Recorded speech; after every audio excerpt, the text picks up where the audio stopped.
નમસ્કાર. મિત્રતાની ઘણી વાતો આપણે ત્યાં છે, પણ તમે કોઈને મિત્ર કર્યો છે? અને મિત્ર કર્યો છે તો તમે ચોઈસથી કર્યા.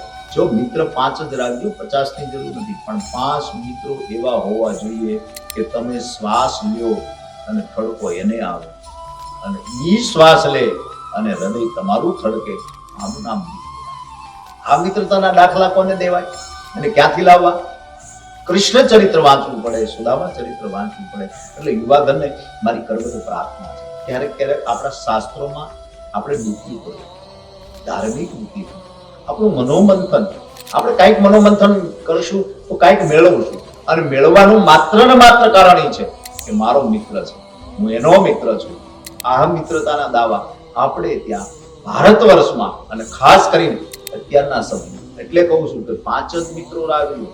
બાકી તમને કોઈ એમ કે અડધી રાતે બી આવજે તો જવાનું કોઈ કારણ નથી, એનું કામય નથી. પણ મિત્ર એવો હોવો જોઈએ કે તમે બોલો અને હેડીથી એને આવે. આવો મિત્રની વાત.